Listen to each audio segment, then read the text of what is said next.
नमस्कार दोस्तों, मैं मोहनलाल स्वागत करता हूं आपका हमारे YouTube चैनल जीत मास्टर स्टडी पर।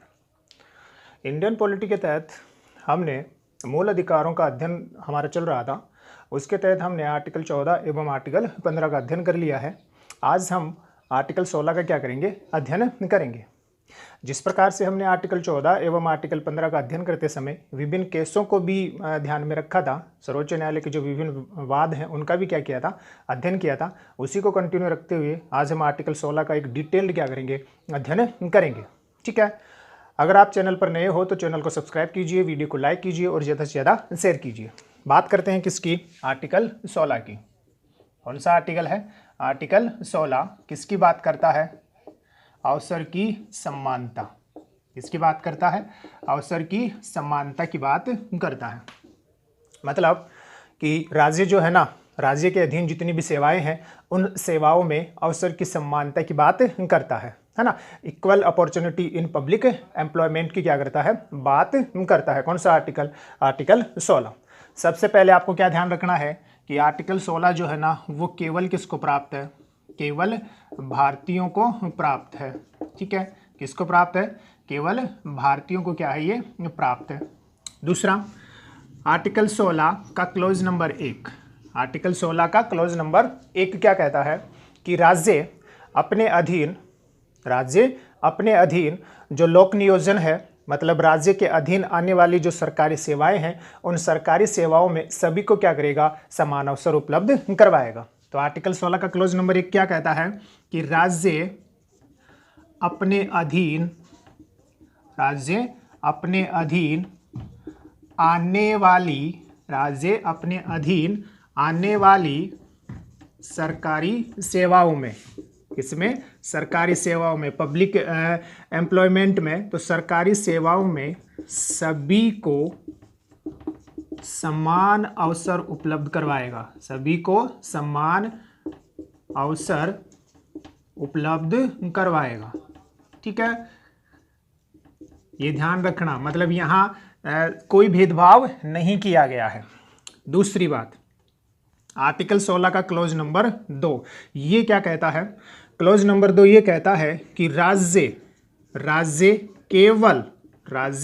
केवल 7 आधारों पर, कितने आधारों पर, 7 आधारों पर सरकारी सेवाओं में कोई भेदभाव नहीं करेगा। मतलब ये जो 7 आधार हैं इनके आधार पर सरकारी जो सेवाएं हैं उनमें इन 7 आधारों के आधार पर क्या नहीं किया जाएगा, भेदभाव नहीं किया जाएगा। ये 7 आधार कौन से हैं, तो 5 आधार तो आर्टिकल 15 वाले ही हैं। 5 आधार तो किसके हैं, आर्टिकल 15 वाले ही, कि धर्म है, कौन है, जाति है, ठीक है ना, कौन है, लिंग है, कौन है, मूल वंश है, और कौन सा है, जन्म स्थान है। ये तो कौन से आर्टिकल वाले हैं, ये तो आर्टिकल 15 वाले ही हैं। 2 और हैं, और 2 में एक तो कौन सा है, उद्भव। कौन सा है, उद्भव। उद्भव का मतलब हो गया उत्पत्ति, ओरिजिन जो होता है ना वो, तो उद्भव, और कौन सा, निवास स्थान। इनके आधार पर क्या नहीं करेगा, सरकारी सेवाओं में भेदभाव नहीं करेगा। कौन सा आर्टिकल कहता है, आर्टिकल 16(2) कहता है। ठीक है, परंतु आर्टिकल 16(1), आर्टिकल 16(2) इसकी क्या है, अपवाद हैं। इसकी क्या है, अपवाद हैं, और उन अपवादों के अंतर्गत हम आर्टिकल 16(3), आर्टिकल 16 का क्लोज नंबर 4 और आर्टिकल 16 का क्लोज नंबर 5 जो है ना, इसके अंतर्गत क्या माने जा सकते हैं, इन दोनों के, आर्टिकल 16(1) और आर्टिकल 16(2) का आर्टिकल 16(3), 4 और 5 क्या माने जा सकते हैं, अपवाद माने जा सकते हैं। ठीक है, अब हम इनकी क्या करते हैं, आगे बात करते हैं। स्क्रीनशॉट लेना चाहो तो ले सकते हो। बात करें आर्टिकल 16(3) की, किसकी बात करें, आर्टिकल 16(3). तो जो आर्टिकल 16(3) है, ये आर्टिकल 16(3) ये कहता है कि राज्य जो है, राज्य सरकारी सेवाओं में निवास स्थल को या निवास स्थान को सरकारी सेवाओं के लिए क्या कर सकता है, एक आवश्यक शर्त बना सकता है। क्या कर सकता है? आवश्यक शर्त बना सकता है। यहाँ राज्य का मतलब कौन है? यहाँ राज्य का मतलब कौन है? संसद। मतलब हो गया इसका, ये मतलब हो गया कि 16(3) ये कहता है कि संसद सरकारी सेवाओं के लिए निवास स्थान को एक आवश्यक शर्त बना सकती है। मतलब निवास स्थान के आधार पर क्या दिया जा सकता है? आरक्षण दिया जा सकता है, जैसा कि संसद ने दिया है 1957 में एक्ट बनाकर। ठीक है, तो ये जो आर्टिकल है 16 का क्लोज नंबर 3, ये कौन कौन से आर्टिकल का? 16 का क्लोज नंबर 1 एवं आर्टिकल 16 का जो क्लोज नंबर 2 है, इन दोनों का क्या है? ये अपवाद है, क्योंकि दोनों में क्या कहा गया है कि राज्य लोक नियोजन सरकारी सेवाओं में क्या नहीं करेगा? भेदभाव नहीं करेगा। परंतु 16(3) क्या कहता है कि निवास स्थान के आधार पर क्या किया जा सकता है? भेदभाव किया जा सकता है। ठीक है, फिर आता है सबसे महत्वपूर्ण कौन? आर्टिकल 16(4). कौन आता है? आर्टिकल 16(4). आर्टिकल 16(4) राज्य को यह कहता है कि राज्य कौन? राज्य पिछड़े वर्ग के लिए, किसके लिए? पिछड़े वर्ग के लिए सरकारी सेवाओं में, पिछड़े वर्ग के लिए कौन सी सेवाओं में? सरकारी सेवाओं में आरक्षण की व्यवस्था कर सकता है। क्या कर सकता है? आरक्षण की व्यवस्था कर सकता है। ठीक है, कौन सा आर्टिकल कहता है? आर्टिकल 16(4). मतलब आर्टिकल 16 का क्लोज नंबर 4 क्या कहता है कि राज्य पिछड़े वर्गों के लिए सरकारी सेवाओं में क्या कर सकता है? आरक्षण की व्यवस्था कर सकता है। ये पिछड़े वर्ग कौन है? तो इस पिछड़े वर्ग में सभी पिछड़े वर्ग क्या है? शामिल हैं। पिछड़े वर्ग में सभी पिछड़े वर्ग शामिल हैं। ठीक है, पहली बात तो आपको ये ध्यान रखनी है। दूसरा, पिछड़े वर्गों के लिए सरकारी सेवाओं में क्या कर सकता है? आरक्षण की व्यवस्था कर सकता है। यहां आरक्षण की व्यवस्था करते समय राज्य को निम्न 2 शर्तों को ध्यान में रखना क्या है? अनिवार्य है। कहने का मतलब यह हो गया कि आरक्षण जो है ना, वो निम्न 2 आधारों पर राज्य दे सकता है विभिन्न पिछड़े वर्गों के लिए। ठीक है ना, मतलब राज्य निम्न 2 आधारों पर जो पिछड़ा वर्ग है, जिसमें सभी पिछड़े वर्ग क्या है? शामिल है, चाहे वो SC हो, चाहे ST हो, चाहे BC हो, सभी क्या है? शामिल हैं। उनको आरक्षण देते समय निम्न 2 शर्तों का क्या करेगा? पालन करेगा। कहने का मतलब निम्न 2 शर्तों के आधार पर क्या दिया जा सकता है?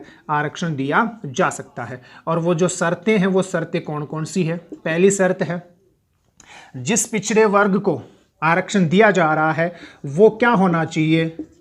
क्या होना चाहिए? सामाजिक एवं कौन सी दृष्टि से? शैक्षणिक दृष्टि से पिछड़ा वर्ग होना चाहिए। ठीक है, मतलब सामाजिक एवं शैक्षणिक दृष्टि से जो पिछड़ा वर्ग है उसको क्या कर सकता है? राज्य आरक्षण दे सकता है। और दूसरा, जिस वर्ग को आरक्षण दिया जा रहा है उस वर्ग के पास यदि सरकारी सेवाओं में, यदि कौन सी सेवाओं में? सरकारी सेवाओं में पर्याप्त प्रतिनिधित्व नहीं है। क्या नहीं है? पर्याप्त प्रतिनिधित्व नहीं है, तभी क्या किया जा सकता है? आरक्षण दिया जा सकता है। पर्याप्त प्रतिनिधित्व नहीं है, तभी उस वर्ग को क्या किया जा सकता है? आरक्षण दिया जा सकता है। ठीक है, तो कौन कौन से आधारों पर आरक्षण दिया जा रहा है? सामाजिक शैक्षणिक दृष्टि से पिछड़ेपन के आधार पर। और यदि जिस वर्ग को आरक्षण दिया जा रहा है वो उस वर्ग को सरकारी सेवाओं में क्या नहीं है? पर्याप्त प्रतिनिधित्व प्राप्त नहीं है, तभी उसको क्या किया जा सकता है? आरक्षण दिया जा सकता है। मतलब सोशियली और एजुकेशनली जो बैकवर्ड क्लासेज हैं उनको आरक्षण दिया जा सकता है। और ऐसा बैकवर्ड क्लास जिसको सरकारी सेवाओं में क्या है? इनएडिक्वेट रिप्रेजेंटेशन अगर उनका है तो ही उनको क्या किया जा सकता है? आरक्षण दिया जा सकता है। ठीक है, यहां यह भी ध्यान रखना, अब ये सबसे ज्यादा महत्वपूर्ण और इसकी आगे की बातें शुरू होती हैं। यहां 2 बातें आपको क्या ध्यान रखनी है कि जो मूल संविधान है उस मूल संविधान में SC को 15% आरक्षण दिया गया, ST को 7.5% क्या दिया गया है? आरक्षण दिया गया है। ठीक है, अब हमने आपको क्या बताया कि 2 शर्तें हैं, सामाजिक शैक्षणिक दृष्टि से जो पिछड़ा वर्ग है और यदि सरकारी सेवाओं में उसका पर्याप्त प्रतिनिधित्व नहीं है। तो हमने आपको पहले भी बताया है, आर्टिकल 15 की जब चर्चा हो रही थी, 15(4), 15(5) की जब चर्चा हो रही थी, तो उस समय हमने आपको पहले बताया है कि संविधान में कहीं भी बैकवर्ड क्लासेस को परिभाषित नहीं किया गया है, पिछड़े वर्ग को कहीं भी परिभाषित नहीं किया गया है। ये किस पर छोड़ा गया है? राज्य पर छोड़ा गया है। राज्य जो है ना किसको परिभाषित करेगा? पिछड़े वर्ग को परिभाषित करेगा। और इसी पिछड़े वर्ग को परिभाषित करने वाला जो आर्टिकल है, स्क्रीनशॉट लीजिए, फिर बात करते हैं। इसी पिछड़े वर्ग को परिभाषित करने वाला जो आर्टिकल है, ध्यान से सुनना, बहुत ही महत्वपूर्ण बातें शुरू हो रही हैं। इस पिछड़े वर्ग को परिभाषित करने वाला जो आर्टिकल है वो कौन सा है? आर्टिकल 340 है। ठीक है, आर्टिकल 340 ये कहता है कि राष्ट्रपति के पास ये पावर है कि राष्ट्रपति किसकी पहचान के लिए? पिछड़े वर्ग की पहचान के लिए क्या कर सकता है? पिछड़ा आयोग बना सकता है। क्या बना सकता है? पिछड़ा वर्ग या पिछड़ा आयोग बना सकता है। कौन? राष्ट्रपति। कौन से आर्टिकल का प्रयोग करते हुए? आर्टिकल 340 का प्रयोग करते हुए।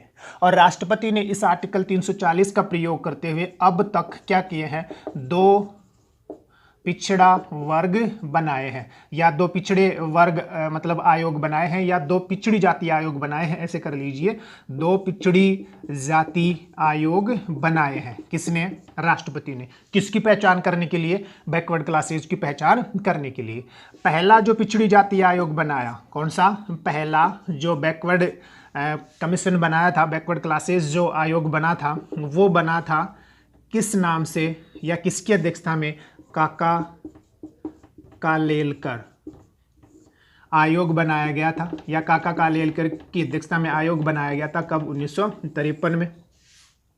दूसरा जो पिछड़ी जाति आयोग बना वो बनाया गया 1979 में। किसके द्वारा? मोरारजी देसाई की सरकार के द्वारा। किसकी अध्यक्षता में बनाया गया था? तो वीपी मंडल की अध्यक्षता में बनाया गया था। ठीक है, जिसको बोलते हैं दूसरा पिछड़ी जाति आयोग, या कौन सा? वीपी मंडल आयोग। कब बनाया गया? 1979 में। ठीक है, इस वीपी मंडल आयोग ने 1980 में क्या कर दी? अपनी रिपोर्ट सौंप दी। और रिपोर्ट में इसने ये कहा कि 37-43 ऐसी जातियां हैं जो क्या हैं? बैकवर्ड हैं। कितनी जातियां हैं? 37-43 ऐसी जातियां हैं जो क्या है? बैकवर्ड हैं। और इनको कितना % आरक्षण दिया जाना चाहिए? 27% आरक्षण दिया जाना चाहिए। वीपी मंडल आयोग ने ये रिकमेंडेशन क्यों की कि इसको 27% आरक्षण ही दिया जाना चाहिए? तो मैंने आपको पहले एक वाद बताया है, उस वाद का क्या नाम है? मैंने वाद बताया है M.R. बालाजी राव। कौन सा? M.R. बालाजी राव बनाम है मैसूर राज्यवाद। कौन सा वाद है? मैसूर राज्यवाद। कब का? 1963 का। ठीक है, इस M.R. बालाजी राव वर्सेस मैसूर राज्यवाद में सर्वोच्च न्यायालय ने पहली बार आरक्षण की जो ऊपरी सीमा है वो निर्धारित की थी। कितनी %? 50%। इससे ज़्यादा क्या नहीं होगा? आरक्षण नहीं होगा। तो ध्यान से देखिए कि एससी को मूल संविधान में जो आरक्षण है वो कितना? 15%। एसटी को है कितना? 7.5%। और ओबीसी को कितना दिया गया?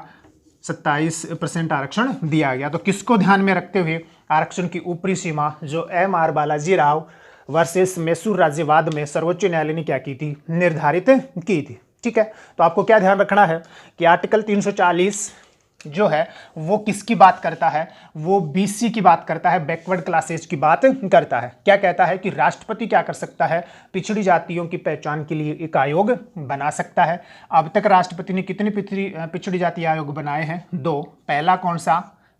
काका कालेलकर आयोग 1953। दूसरा जो पिछड़ी जाति आयोग है वो 1979 में कौन सी सरकार के द्वारा?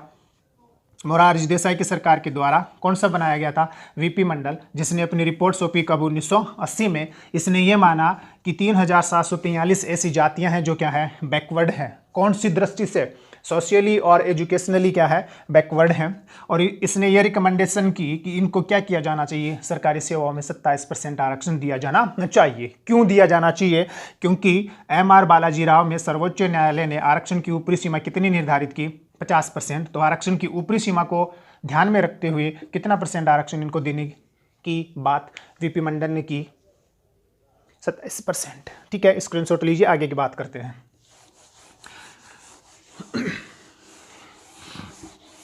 अब आगे हम चले तो 1980 में, कब? 1980 में मंडल आयोग ने अपनी क्या कर दी? रिपोर्ट सौंप दी। मंडल आयोग ने अपनी रिपोर्ट सौंप दी थी। ठीक है, परंतु इस रिपोर्ट पर किसी सरकार ने क्या नहीं किया? ध्यान नहीं दिया। अंततया वीपी मंडल आयोग की जो रिपोर्ट है, इसी के आधार पर 13 अगस्त 1990 को किसने? वीपी सिंह की सरकार ने, विश्वनाथ प्रताप सिंह जब प्रधानमंत्री थे तो विश्वनाथ प्रताप सिंह की सरकार ने क्या कर दिया? बीसी को सरकारी सेवाओं में कितना % आरक्षण दे दिया? 27% आरक्षण दे दिया। ठीक है, किसने? वीपी सिंह की सरकार ने। किसको दे दिया? बीसी को 27% आरक्षण दे दिया। कब? 1990 में। ठीक है, इसके बाद में ये जो मामला है ये सुप्रीम कोर्ट में गया। किस नाम से? मंडल केस के नाम से, या बोले तो कौन? इंदिरा साहनी वर्सेस भारत संघवाद सबसे ज्यादा महत्वपूर्ण है। कब का? 1992 का। किसको चैलेंज किया गया? बीसी को जो 27% आरक्षण दिया गया है, इसको क्या किया गया था? चैलेंज किया गया था। इस मंडल केस में या इस इंदिरा गांधी वर्सेस भारत संघवाद में संविधान की कॉन्स्टिट्यूशनल बेंच जो है ना वो बैठी, और उस कॉन्स्टिट्यूशनल बेंच ने 6-3 की बजाय 6 के बहुमत से क्या किया? निर्णय दिया। और निर्णय में क्या कहा कि ये जो आरक्षण दिया गया है बीसी को, ये जो कितना % आरक्षण दिया गया है? 27% आरक्षण, ये क्या है? सही है। ठीक। दूसरा क्या किया इसने? सर्वोच्च न्यायालय ने ये कहा कि आरक्षण की ऊपरी सीमा किससे ज़्यादा नहीं होगी? 50% से ज़्यादा नहीं होगी। हाँ, एक्स्ट्रा ऑर्डिनरी अगर कोई केस आता है, मतलब कुछ विशेष परिस्थितियां होती हैं, जैसे तमिलनाडु के संदर्भ में था उस समय 69% वहाँ क्या हुआ करता था? आरक्षण हुआ करता था। तो यदि कोई विशेष परिस्थितियां आती हैं तो उस समय आरक्षण की जो ऊपरी सीमा है, जो सीलिंग है इसकी, अपर जो सीलिंग है मतलब 50%, उसको क्या किया जा सकता है? बढ़ाया जा सकता है। तो कितने % से ज़्यादा नहीं होगी? 50% से। तीसरा सबसे महत्वपूर्ण, इन्होंने ये कहा कि जाति क्या हो सकती है? पिछड़ेपन का आधार हो सकती है। जबकि एम बालाजी राव केस में सर्वोच्च न्यायालय ने यह कहा था कि जाति पिछड़ेपन का आधार नहीं है। इंदिरा साहनी वाद में सर्वोच्च न्यायालय ने यह कहा कि जाति एक क्या है? सामाजिक वर्ग है। जाति एक क्या है? सामाजिक वर्ग है, और वो पिछड़ेपन का क्या हो सकता है? आधार हो सकता है। चौथी बात जो सबसे ज्यादा महत्वपूर्ण, कि एससी और एसटी को पदोन्नति में, एससी और एसटी को पदोन्नति में क्या नहीं दिया जाएगा? आरक्षण नहीं दिया जाएगा। मतलब प्रमोशन में कोई आरक्षण नहीं होगा। किसने कहा? इसने सर्वोच्च न्यायालय ने इस वाद में कहा। और चौथा कि क्रीमी लेयर की पहचान की जानी चाहिए। किसकी? क्रीमी लेयर की पहचान की जानी चाहिए। और जो क्रीमी लेयर में आने वाले जो वर्ग है, उस वर्ग को क्या नहीं किया जाना चाहिए? आरक्षण नहीं दिया जाना चाहिए। ठीक है। लास्ट के जो 3 है, लास्ट के जो 2 हैं कि एससी एसटी को प्रमोशन में आरक्षण नहीं दिया जाएगा और क्रीमी लेयर की पहचान की जानी चाहिए। आपको ये ध्यान रख लेना यहाँ कि फिर बाद में सरकार ने क्रीमी लेयर की पहचान करने के लिए कौन सी कमेटी बनाई थी? रामनंदन कमेटी बनाई थी। ठीक है। किसने? क्रीमी लेयर की पहचान करने के लिए सरकार ने 1993 में कौन सी कमेटी बनाई थी? रामनंदन कमेटी बनाई थी। ठीक है। अभी क्रीमी लेयर की जो ऊपरी सीमा है वो 8 लाख है। इसे बढ़ाने की क्या हो रही है? चर्चा हो रही है। अब ये आपका हो गया कौन सा? इंदिरा साहनी वर्सेस भारत संघ वाद का सर्वोच्च न्यायालय का निर्णय। अब हम आगे बात करते हैं। आप एक इसका क्या कर लीजिए? स्क्रीनशॉट ले लीजिए। न्यायालय ने क्या कहा इस मंडल केस में कि एससी एसटी को क्या नहीं किया जाएगा? प्रमोशन में आरक्षण नहीं दिया जाएगा। मतलब किसमें? पदोन्नति में आरक्षण नहीं दिया जाएगा। तो इस मंडल केस के इस निर्णय को अप्रभावी करने के लिए संसद ने कौन सा संविधान संशोधन किया? 77वां संविधान संशोधन किया। कब? 1995 में। और इस 77वें संविधान संशोधन के द्वारा इस आर्टिकल 16(4) के इस आर्टिकल 16 के क्लॉज 4 में सब क्लॉज ए और जोड़ दिया। क्या जोड़ दिया? सब क्लॉज ए और जोड़ दिया और उपबंध क्या कर दिया गया कि SC ST को क्या किया जाएगा, पदोन्नति में आरक्षण दिया जाएगा। इसमें आरक्षण दिया जाएगा, पदोन्नति में आरक्षण दिया जाएगा। ठीक है, मतलब मंडल केस का जो सर्वोच्च न्यायालय का निर्णय था उसको 77वें संविधान संशोधन के द्वारा क्या कर दिया गया, अप्रभावी कर दिया गया। ठीक है, इसके साथ ही फिर कौन सा संविधान संशोधन करके, ठीक है ना, 77वां संविधान संशोधन करके ये उपबंध कर दिया गया। उसके बाद में कौन सा संविधान संशोधन किया गया, संसद के द्वारा 85वां संविधान संशोधन 2001 किया गया। कौन सा संविधान संशोधन, 85वां संविधान संशोधन 2001 किया गया और ये उपबंध कर दिया गया इसी आर्टिकल 16 के क्लोज नंबर 4 के सब क्लोज नंबर ए में यही उपबंध कर दिया गया। मतलब इसी में क्या कर दिया गया, एक उपबंध और कर दिया गया कि जब SC ST को पदोन्नति में आरक्षण दिया जाएगा तो ये जो आरक्षण है ये किस पर आधारित होगा, रूल ऑफ कंसिक्वेंशियल सीनियोरिटी पर क्या होगा, आधारित होगा। इस पर रूल ऑफ कंसिक्वेंशियल सीनियोरिटी पर क्या होगा, आधारित होगा। मतलब परिणामी ज्येष्ठता के नियम पर क्या होगा, आधारित होगा। ठीक है ना, किसी का प्रमोशन होता है, जिस पद पर वो जाता है वहां पर उस पद की उसकी ज्येष्ठता को क्या माना जाएगा, स्थायी माना जाएगा। उसी को क्या कहा जाता है, रूल ऑफ कंसिक्वेंशियल सीनियोरिटी कहा जाता है। परिणामी ज्येष्ठता का नियम इसी को कहा जाता है। किसके द्वारा किया गया, 85वां संविधान संशोधन 2001 के द्वारा किया गया। ठीक, उसके बाद में एक होता है कैरी फॉरवर्ड का नियम। कैरी फॉरवर्ड रूल क्या कहता है कि SC ST को चूंकि 15% 7% आरक्षण था, तो किसी वर्ष यदि SC ST की रिजर्वेशन के हिसाब से सीटें नहीं भर पाती हैं तो उन बैकलॉग सीटों को क्या कर दिया जाता है, अगले वर्ष जोड़ दिया जाता है। ठीक है ना, तो इसी को कौन सा नियम कहा जाता है, कैरी फॉरवर्ड का नियम कहा जाता है। मतलब बैकलॉग जो पोस्ट होती हैं जो भरी नहीं जाती हैं किसी वर्ष रिजर्वेशन की माध्यम से, तो उनको अगले वर्ष क्या कर दिया जाता है, जोड़ दिया जाता है, कैरी कर दिया जाता है। ठीक है, ऐसा करने से होता क्या है कि जो निर्धारित सीमा होती है 50% आरक्षण की, जो निर्धारित सीमा है कौन सी, 50%, ठीक है ना, इसका क्या हो जाता है, उल्लंघन हो जाता है। ठीक है, इसी को ध्यान में रखते हुए सर्वोच्च न्यायालय ने देवदासन वर्सेस भारत संघवाद, कौन सा था, भारत संघवाद 1964 का ये वाद है। इसमें सर्वोच्च न्यायालय ने ये जो कैरी फॉरवर्ड का जो नियम है, इस नियम को क्या कर दिया, रद्द कर दिया, असंवैधानिक घोषित कर दिया था। क्यों, क्योंकि ये आरक्षण की ऊपरी सीमा, और आरक्षण की ऊपरी सीमा पहली बार निर्धारित हुई थी कौन से वाद में, एम बालाजी राव में। कौन से, एम बालाजी राव वर्सेस मैसूर राज्यवाद, कब का, 1963 का। और ये जो कौन सा वाद है, देवदासन वर्सेस भारत संघवाद 1964, इसमें इस कैरी फॉरवर्ड के नियम को सर्वोच्च न्यायालय ने क्या कर दिया, रद्द कर दिया, क्योंकि ये किसका उल्लंघन कर रहा था, आरक्षण की ऊपरी सीमा का उल्लंघन कर रहा था। फिर संसद ने क्या किया, 81वां संविधान संशोधन 2001 के द्वारा क्या किया, इस कैरी फॉरवर्ड रूल को मतलब इस देवदासन निर्णय को अप्रभावी करने के लिए आर्टिकल 16 के क्लोज 4 में सब क्लोज बी जोड़ा गया और कौन से नियम को कैरी फॉरवर्ड कर दिया गया, मतलब इस कैरी फॉरवर्ड रूल को क्या कर दिया गया, सही घोषित कर दिया गया। मतलब इसे सही मान लिया गया। क्या मान लिया गया कि ये कैरी फॉरवर्ड का जो नियम है वो क्या होगा, लागू होगा। और आज यही होता है, रिजर्वेशन की जो सीटें होती हैं, SC ST की जो रिजर्व की जो सीटें हैं, अगर वो किसी वर्ष नहीं भरी जाती हैं तो उन बैकलॉग पोस्ट को क्या कर दिया जाता है, अगले वर्ष के लिए कैरी कर दिया जाता है और उसके लिए क्या कर लिया जाता है, एक अलग वर्ग बना लिया जाता है, चाहे वो वर्ग 50% के आरक्षण की सीमा का क्या करता हो, उल्लंघन करता हो, उसको क्या नहीं माना जाएगा, उसका उल्लंघन नहीं माना जाएगा। ठीक है, तो हमें ध्यान क्या रखना है आर्टिकल 16(4) के संदर्भ में। आर्टिकल 16(4) के संदर्भ में आपको एक तो 77वां संविधान संशोधन ध्यान में रखना है, कौन सा संविधान संशोधन? 77वां संविधान संशोधन, ठीक है ना।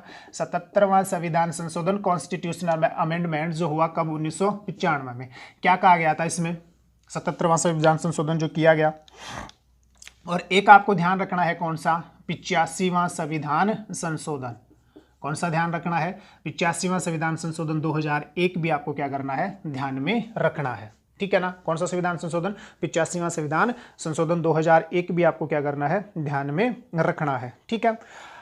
77वां जो संविधान संशोधन 1985 में किया गया था, ये क्या था कि पदोन्नति में क्या किया जाएगा? आरक्षण दिया जाएगा। किसको? SC ST को, है ना। SC ST को किस में आरक्षण दिया जाएगा? पदोन्नति में आरक्षण दिया जाएगा, ठीक है। यही बात करता है ना।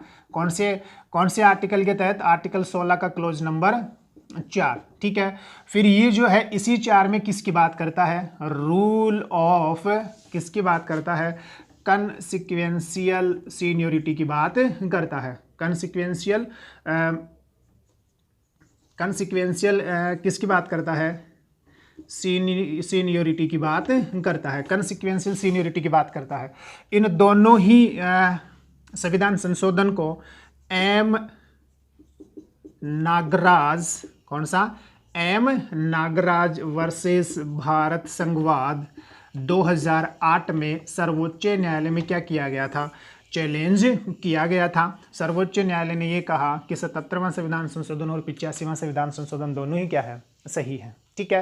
तो एक रिवीजन हम आपको बता देता हूं कि आर्टिकल 16(4) के बारे में आपको क्या क्या बातें ध्यान में रखनी है, ठीक है ना। किसके बारे में? आर्टिकल 16 सबसे ज़्यादा क्या है? महत्वपूर्ण है, तो आप ये ध्यान रखना, ठीक। अब हम बात करते हैं किसकी? आर्टिकल 16(5) की। किसकी बात करते हैं?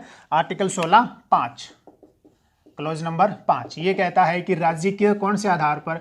धार्मिक आधार पर क्या कर सकता है? भेदभाव कर सकता है।